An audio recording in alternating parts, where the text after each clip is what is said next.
Hello and welcome to another episode of Great Britons.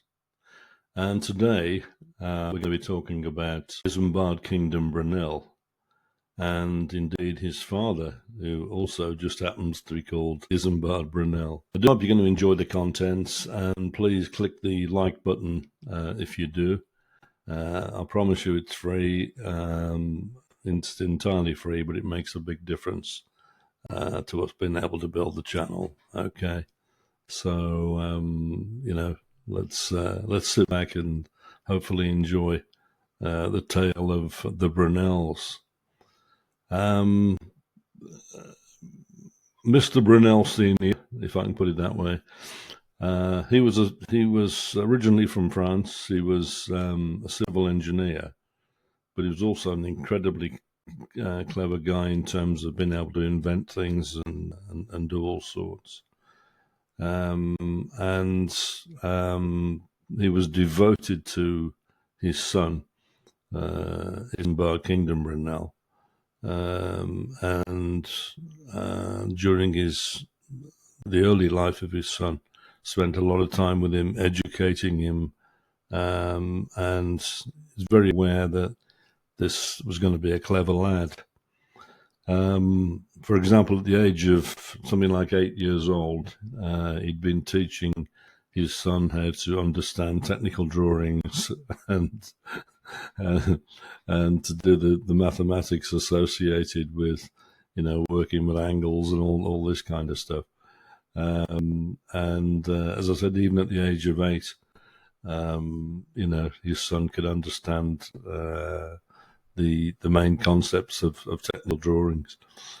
And basically he went off to private school, at the age of 8 or 9. At the age of 14, it was decided that because the lad was so bright, he really needed to be stimulated in terms of his kind of skills, his future skill set. And he was sent to a very reputable university in France. As I said, and he basically stayed there in France from the age of 14 onwards. But it's obviously, it did exactly what it was supposed to do, which was stimulate his interest and bring on his skill set. All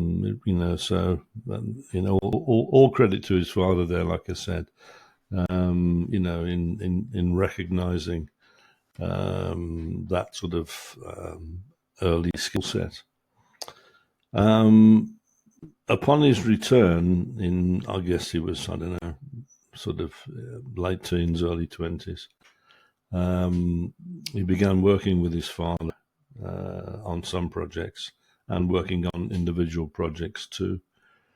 Like I said, his father was very, very skilled and had recently invented a tunneling machine along the lines of some of the stuff that you would see today, for cutting through hillsides and formations and all sorts of stuff.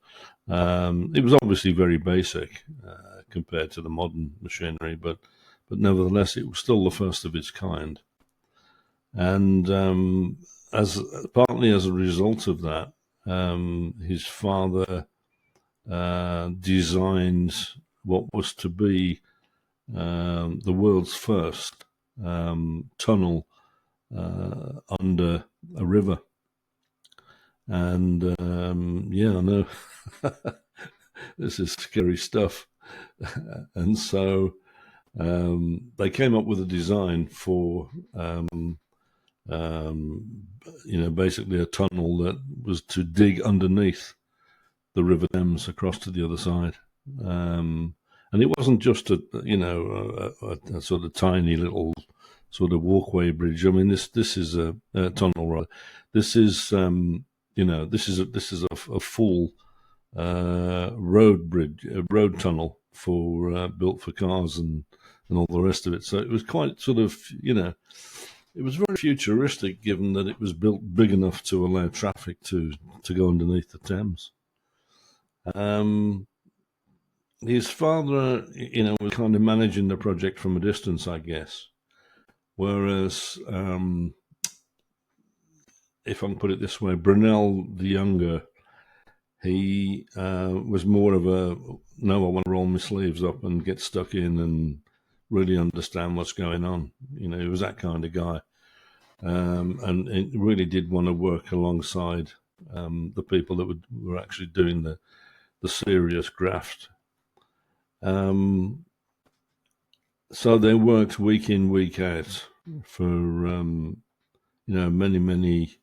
Well, it would have been many months, wouldn't it? I mean, this project would have taken years to complete. And as a result, Brunel the younger became very ill.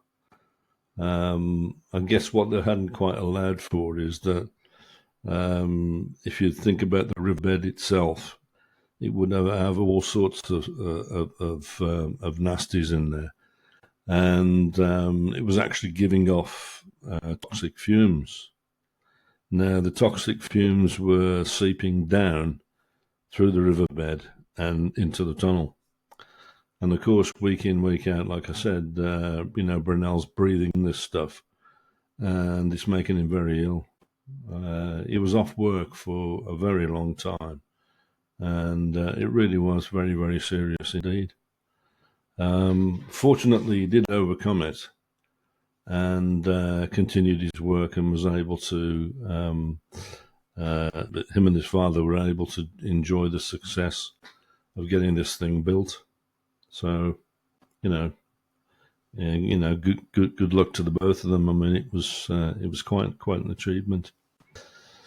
Brunel the younger did a lot of other stuff on his own as well. Did a lot of work for the railways. In particular, one of the issues they had was between London and Bristol, where the land was very kind of hilly, and the track had to meander around the country because it couldn't actually get sort of a direct route. And obviously this wasted a lot of time, and, it wasn't the most efficient way to get from A to B. So, as I said, Brunel the younger, he actually designed basically a tunnel that went straight through the hillside.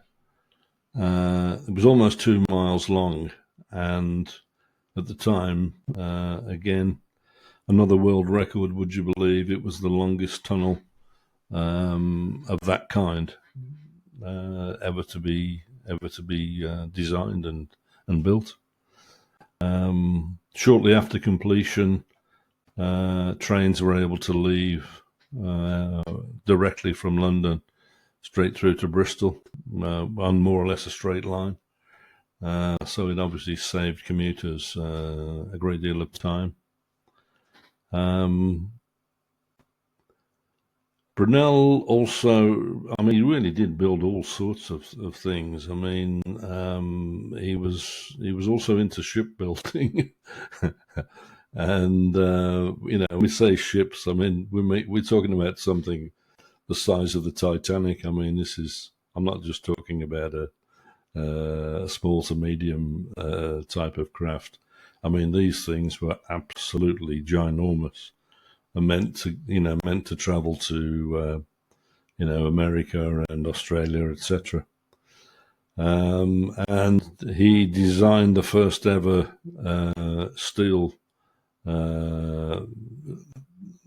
metal ships, rather. I should say that. I don't think they were steel, but they were, he designed the first ships which were powered by electricity rather than relying on sail to move around. So I mean, this again was quite something. I think he built 3 altogether. And as I said, they were absolutely enormous things. And again, the first of its kind, the largest ships of that kind that had ever been built. So when it comes to headline grabbing, this guy knew a thing or two, believe me. He built umpteen bridges as well for the railroads, and some of them very, very beautiful. They built railway stations, again, very, very skillfully. He was really had a love of engineering and how to make things not only structurally sound, but also things that actually were things of beauty. Yeah, he was a tremendous guy. I think what was really sad about his life was that he passed away at a very young age of early 50s. And if you think that, by the time he'd finished his education and started his formal career, he would have been sort of nudging 20 or something. He's only had sort of 30 odd years in the working environment. And yet the things that he achieved were sort of nothing short of breathtaking. He must have been an absolute workaholic, because to get through so many things, like I said, railways, tunnels, ships, you name it. The thing I find interesting about the guy as well was that he loved to make something as perfect as he could get it. And rather than being first to market, he'd rather be late to market with something, but it be, as perfect as he could get it. That's a story. It's an example, really, of how Brunel was with this idea of perfecting some of his inventions. At the time, about half of England and Wales had been kitted out, if you like, with another version of railway track invented by Thomas Telford. Telford was actually one of Brunel's kind of competitors, shall we say. They were both very keen on inventing things, in the engineering world. So anyway, about half of the country, or slightly more at the time, had been kitted out with, as I said, Thomas Telford's version of railway track, and this became known as standard gauge. Now,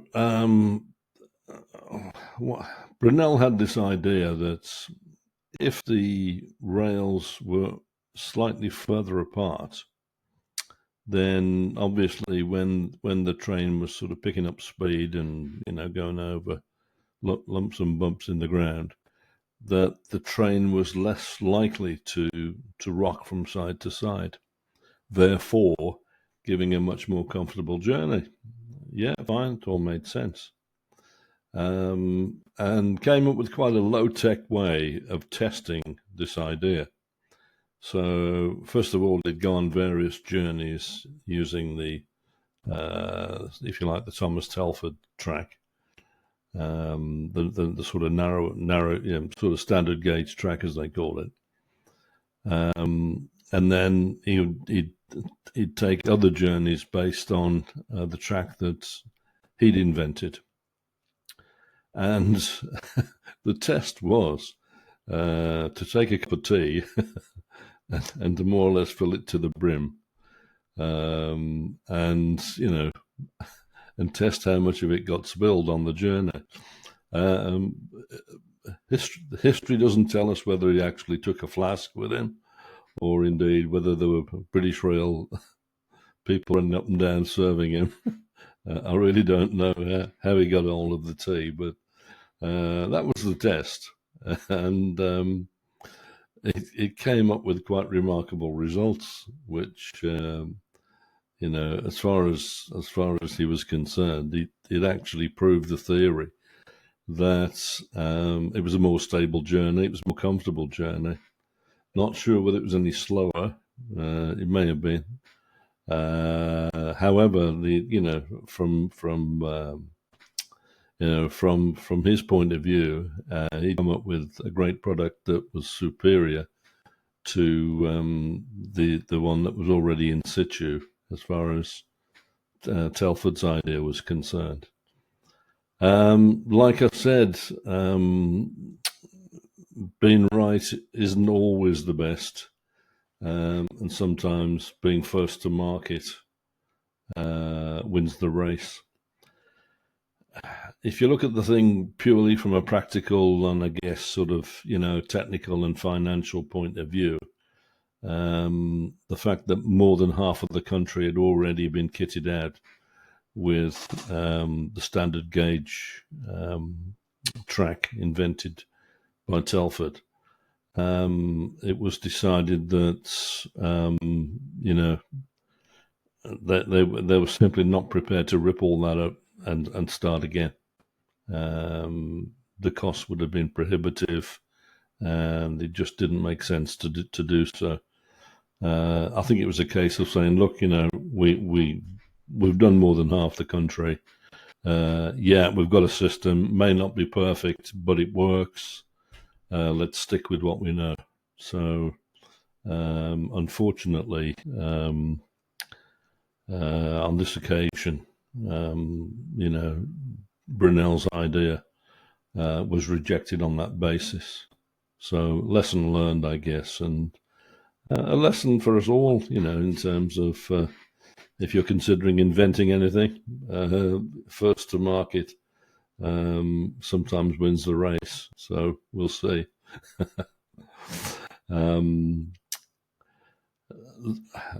That's it for today. I really do hope you've enjoyed the content, and me sort of rabbiting on about another one of my heroes. But this guy was really, really exceptional, and like we said, must have been a complete workhorse to have achieved, so much in his relatively short career.